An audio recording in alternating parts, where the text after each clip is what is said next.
The following is intended only for mature audiences.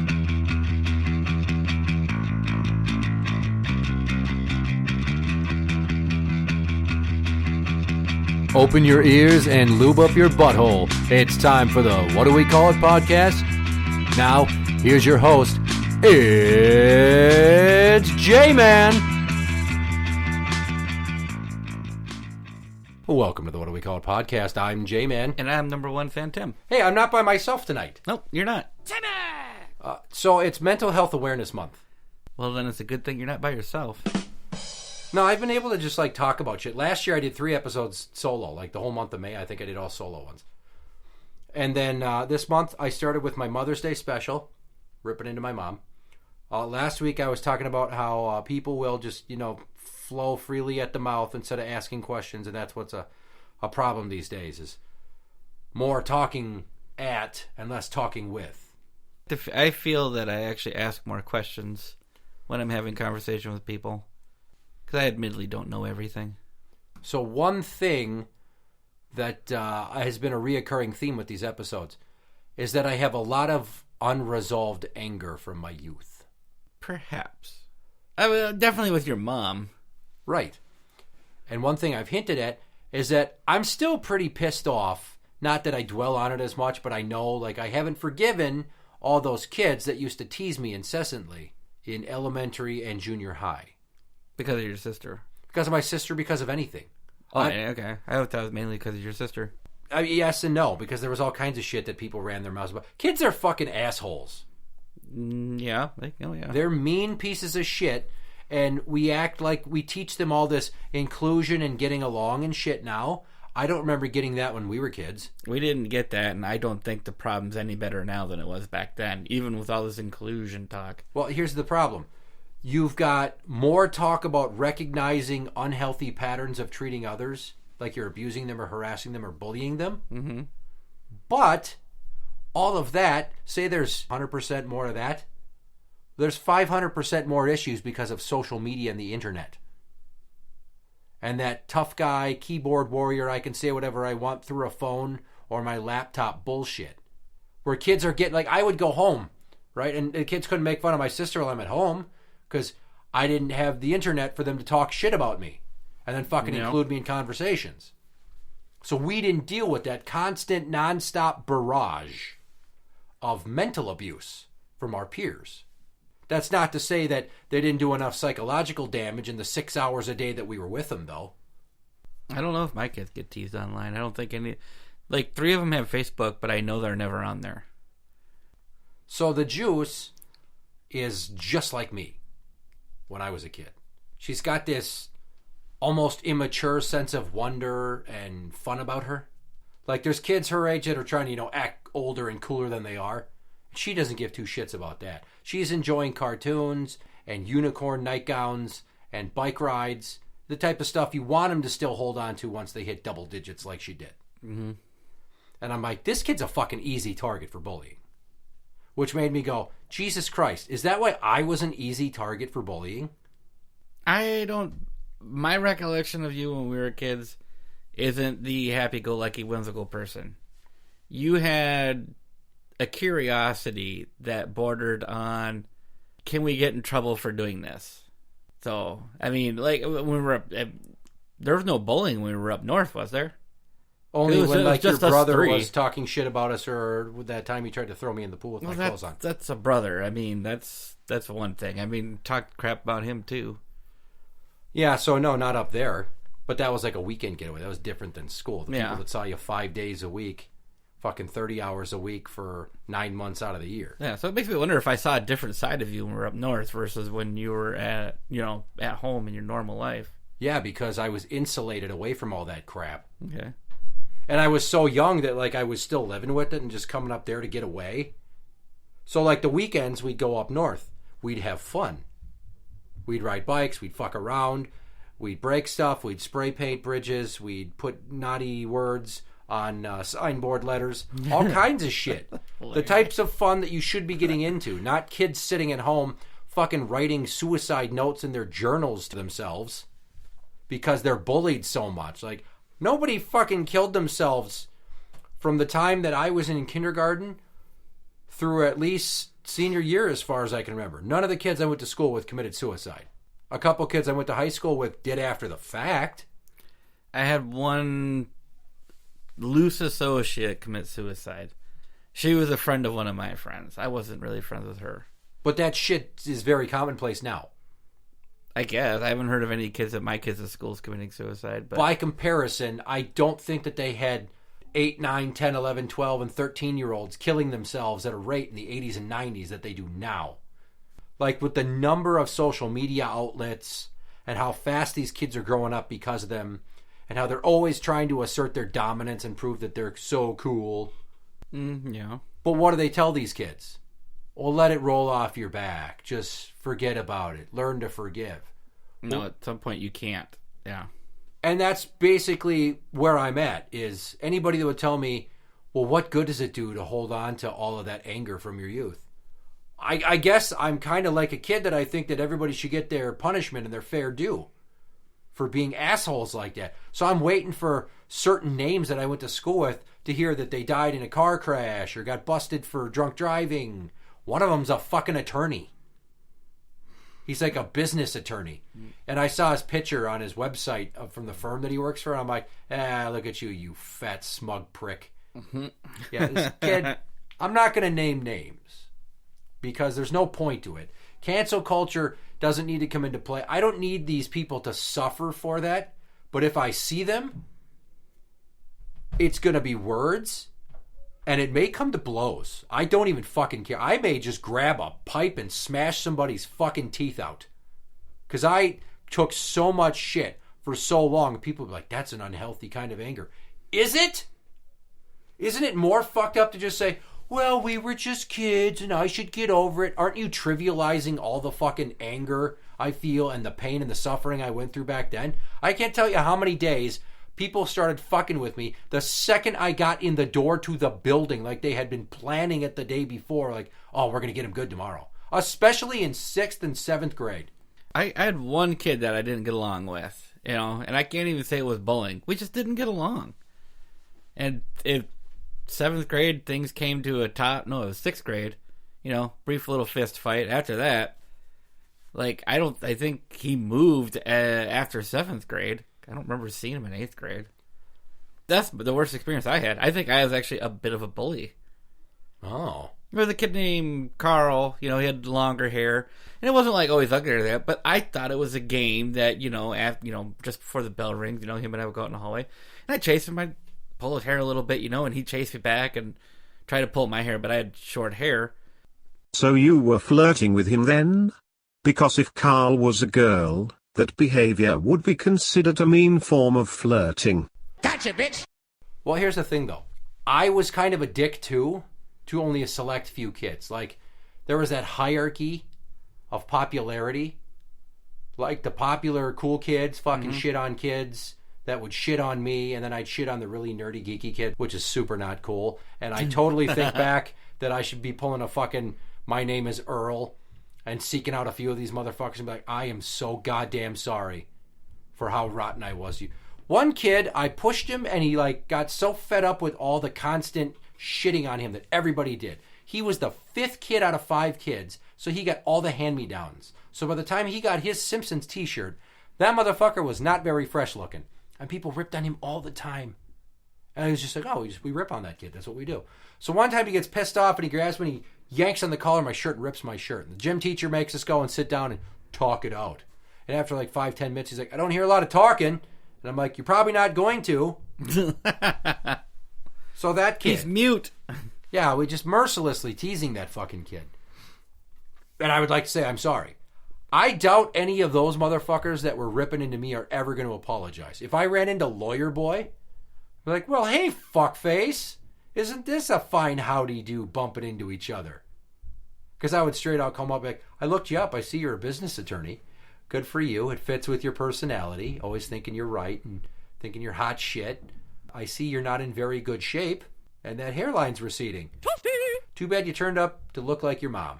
Oh! And then we go from there. And then you'd be like, well, what are you doing? How much money do I have? Like, I don't care. All your money don't mean shit because you're fucking ugly and fat. I'd love to see a picture of your wife if you have one. You're a scumbag lawyer. I mean, right there you lose all credit. And then the other kids, that a couple of them turned into like juvie delinquents. And a couple of my friends were juvie delinquents, and the one supposedly ended up in prison for raping a girl. But that was long after I knew. As long after, I think the last time I actually saw him was probably middle school. And this probably happened after high school, so I mean, I can't even say I was really friends with him anymore at that point. But I don't even know if it was true. Like, I had a friend tell me that another friend of ours, Heather, killed herself. Mm-hmm. I was like, oh, that's a shame. You know, she was a really nice person, everything like that, gorgeous. And like 5 years later, she sent me a friend request on Facebook. A friend request from beyond the grave. I'm like, I heard you were dead. I heard you committed suicide. She's like, who told you that? I'm like, so and so. She's like, no, I'm alive. Like, yeah, I can tell. She's like, well, the last kid that really fucking would lay into me was this prick from another country that was adopted. I don't know what his fucking deal was. But man, he talked all kinds of shit all the fucking time. I turned him into the goddamn dean of students 2 or 3 times. He robbed a Dairy Queen, and then he robbed a bank, bought a car, crashed it, went to go rob the same bank again, genius move, accidentally tapped the gun on the counter, and they realized it was plastic, and 2 people beat the shit out of him, and then he went to jail. And then he got out of prison, and then he got busted for robbing another bank and taking the police on a chase, and he tried to throw the money out of the car while he was driving. Yeah, like that makes you innocent. And then they got him stopped. I don't know if they sticked him or what the fuck. But he got shot a couple times. Good. Right. So he's in prison, I think, for another 13 years. I don't know. And I just really want to write him a letter. Like, I am so glad all that shit you talked to me came back karma-wise and you're sitting there in prison. Because I have enjoyed concerts and pussy and food anytime I want it. Not being ringed in the ass. Well, I don't know if he's getting fucked in the ass, but the first thing somebody joked about when he got arrested was, well, give it a few months, his shit won't taper anymore. Which is a good one. So while I'm fine wishing ill will on these people, a psychiatric professional would probably say, that's not healthy. You're holding a grudge. So? You need to let go. Why, though? Why do I need to let go? It's I motivation. would like resolution. There's motivation to not do that, to teach your kids to not be that way. I guess I just like my mindset's too rigid. I can't let go of all that. I can't just be like, well, you know, we were kids and I can be mad at you, but it's not getting me anywhere, so I forgive you. That's a bitch move. Fucking just forgiving people. You could wait an apology that's never going to come, fine, and someone could call it a complete waste of time, because it basically is, in that mindset. But still, why do I need to forgive? All of that has prepped me to teach my kids how shitty other kids can be and how to handle it. Mm-hmm. No. Basically, all I'm doing is using it as a lesson, and I'm not going to teach them, like, oh, forgive the kids that treat you bad. Like, there's this kid 2 years ago that stole the Juice's Pokemon cards. A little fuck. Yeah, she was playing Pokemon cards at recess with her friends, and I told her not to bring them to school. So this is partially her fault. But then she says she put them in her locker, and then when she went to get them at the end of the day, they were gone. And the reason we figured out it's him, she heard him talking about finding some random Pokemon cards. So maybe she dropped them. But she's like, no, I made sure they were in the envelope I had for them, and they were in my locker. Either way, one day he's coming out to the bus, like a few weeks later. I'm like, go call that motherfucker out right now. I made her go up to him and be like, hey, Seth, I want my Pokemon cards back. I know you took them. And he's like, what are you talking about? She's like, show me your deck of Pokemon cards that you brought today you were bragging about. But it was bus time. He's like, I'm not going to do that. He gets on the bus. I would have walked onto the bus. Yeah, no, that's a big no-no and a great way to get fucking banned from school forever. That's fine. I don't want to go to the school. Confrontational. Anyway. But that's the thing is, if I see a select few of these kids, I'm telling you right now, my first instinct is going to be to punch them, not in the face, but in the throat, as hard as I can. That way they can't scream for help. And then I can go, man, I remember you used to talk so much shit, but I don't hear you making fun of my sister or me right now. Enjoy choking on your final breaths, asshole. But with my luck, they'd drop dead, and then I'd fucking end up in prison forever. Possibly. Possible. Well, you punch somebody. My dad always told me, you never punch anybody in the throat. You can kill them by doing that. Which I have the mindset of, you don't punch anybody in the throat unless you really mean them harm. And I've only punched one person in the throat for real one time. One of those kids that I'm talking about, I once kind of gave him a slap in the throat because I was scared, because my dad's like, oh, you'll kill him. If my dad would have said, no, that can like in my head. break, you can cave in their esophagus. They might not be able to breathe. You could hurt their vocal cords. Well, no, I would have decked that motherfucker right in the Adam's apple. I got that. I just pictured you just like, and it's like, and slap him in the throat. No, I just went, oh yeah? And I slapped him in the throat. I'm like, how'd that feel? He's like, oh yeah, thanks. It felt pretty good. Loosened up my phlegm. And I'm like, son of a bitch. How about this? Wham! I slapped the glasses off his face once at lunch. Mm-hmm. He was just talking shit, and I got sick of it. So I'm like, hey, you should pick your glasses up. He goes, what? And I slapped him off his face onto the ground. Did he have glasses? Yeah. Pretty ballsy. And a stepdad. That might have been part of it. I don't know. One of the kids at my school I didn't like very much. And we weren't always mean to him. He was just that kid you don't want to associate with. He was redhead with freckles. His mom was extremely fat. His dad was tall and skinny with very few teeth and nasty fucking hair. And, you know, just like him and his brothers, he was originally in my Boy Scout group, but him and his brothers stole some of my Hot Wheels. And it's the only reason we knew is because his dad made him return them the next day. Ooh. So my dad pulled me out of Boy Scouts saying, fuck these kids that are in there. Because we were troublemakers. Well, the funny thing about it is a number of these kids that I'm still pissed at were in my Boy Scout troop. Oh. In my specific den. So we had meetings together. Oh, see, and that's when I rejoined Boy Scouts a couple years later, the den that I was in, my mom was the dental mother. Mm-hmm. That was the core group of my friends for the rest of grade school, through middle school, and the start of high school. Like, we were inseparable. Oh, well, I didn't have that bonding. I just had everybody rip on me all the time. I'm really sorry for your childhood, man. Dude, it I turned don't blame me you for into being angry. A vicious motherfucker. And why do you think I'm so quick with the deep cutting insults? Like, I don't play around anymore.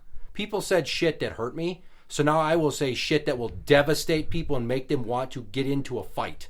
I always just looked at it as just like, you got good wit, and you just know how to just slap it hard. But I didn't think it was because of that. I didn't think it was anger issues from when you were a kid. It took years for me to realize that. That's the thing, is you reflect on all this shit like I'm doing with these episodes. I'm reflecting back on, why am I this way? Why do I have anger issues? Why do I hold grudges? Why do I like to fight? Why do I want to get into physical fights? Because I've always wanted to. I've always been a fucking fighter. My permanent record will reflect dozens of trips to the principal's office. But here's the thing. They were always like, why do you keep getting into fights?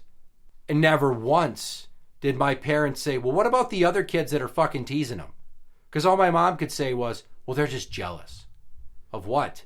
They want to have a retarded sister? What are they jealous of? Well, they're just jealous.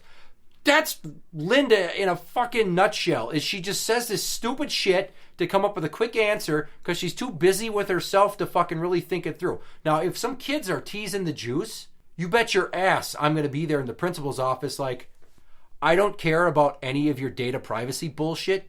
You will get me a face-to-face with those fucking parents, or I will stalk that kid to where he lives, and this will turn into an episode of Dateline NBC. Make your fucking move. Mrs. Number One Fan and I actually just went through this with Turtle. We were on the phone. We had a large conference with the principal and a bunch of other staff and everything because Turtle has been getting bullied in school.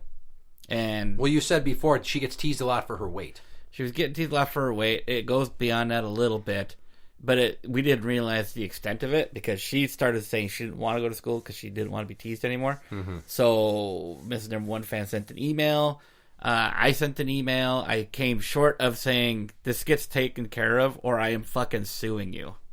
I didn't say why that part. sue when you can just call the media and point out all the inaction that they've partaken in? Well, I don't know. No, that shit moves the needle.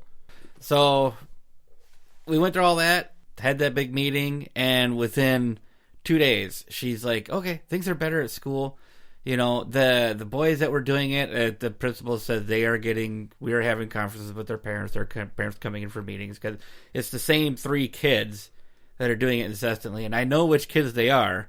Well, that's what you got to do, is you got to take the fucking school administration to task. And where I was going with that is my parents never did. They never went down to the school. And I bet you if I would have formulated it more like, I'm not going to school anymore until you go down there and say something, and that fat fuck Mr. Gehrig finally gets some parents on the phone and tells those kids' parents how they've been treating me and how upset I am. You know, and even the kids on my street would fucking give me shit all the time. Like I said, I don't know why I was such an easy target, but I was everybody's fucking bullseye all the time. So I got sick of them talking shit about me one day. So I put a steak knife in a little McDonald's bag and went outside and I said, hey, you see this? Leave me the fuck alone or I'm going to take it out and use it. I threatened to stab kids that were 5 years older than me, basically. But I didn't say, I'm going to stab you. And then I showed my neighbor lady across the street who had kids younger than me that I'd always play with, because I didn't have younger siblings, but I always wanted some. She's like, oh, yeah, you better go put that away.